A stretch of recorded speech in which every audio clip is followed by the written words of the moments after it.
Hello बच्चों, let's see the question. The question says write each of the following statements in the form if then atmospheric humidity increases only if it rains.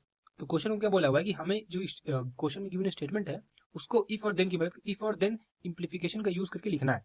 अब सबसे पहले हम समझते हैं कि इस क्वेश्चन के अंदर हम क्या की कंसेप्ट यूज करने वाले हैं. What will be the key concept for this question. Basically हमें इस क्वेश्चन को सॉल्व करने के लिए इफ देन इम्प्लीकेशन का मतलब पता होना चाहिए. इफ देन इम्प्लीफिकेशन का मतलब यहाँ पे पता होना चाहिए कि आखिर इसका मतलब क्या होता है और उसे यूज कब किया जाता है.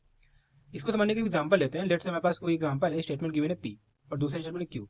तो अगर हमारा जो ये स्टेटमेंट है पी, इसका रिजल्ट या इसका आउटकम या इसका इंटरप्रिटेशन कहीं ना कहीं हमें इंडिकेट कर रहा हो, इंडिकेशन दे रहा हो या हमें संकेत कर रहा हो स्टेटमेंट क्यू की तरफ, तब हम यूज करते हैं वहां पे इफ देन का इन दोनों स्टेटमेंट को आपस में कनेक्ट करने के लिए. जैसे कि यहाँ पे हमको दिया है एक्स स्क्वायर इक्वल टू 16. हमें पता है कि एक्स स्क्वायर इक्वल टू 16 है, तो ये इंप्लाई करेगा कि एक्स हमारा प्लस माइनस 4 होगा. तो मतलब क्या है कि हमारा जो पहला वाला स्टेटमेंट था इसने हमें दूसरे की तरफ संकेत किया, दूसरी की तरफ हमको भेजा. तो यही होता है. मतलब अब क्या करेंगे, इन दो सेंटेंस को जोड़ने के लिए हम इफ और देन का यूज करेंगे.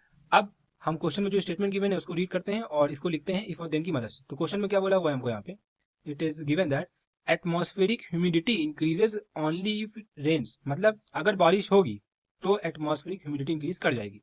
तो इसको क्या लिखेंगे हम लोग यहाँ पे इफ देन की मदद से. यहाँ लिखेंगे सबसे पहले यूजिंग द की कंसेप्ट. जो भी की कंसेप्ट हमने समझा, यूजिंग द की कंसेप्ट, यहाँ क्या लिखेंगे हम लोग, इफ इट रेन्स अगर बारिश होती है, then atmospheric humidity increases. Then atmospheric humidity increases. मतलब क्या है कि बारिश होती है तो ह्यूमिडिटी इंक्रीज कर जाती है. So this is the final answer to this question, जिसे हमने इफ एंड देन की मदद से फॉर्म किया. I hope you have understood everything very well.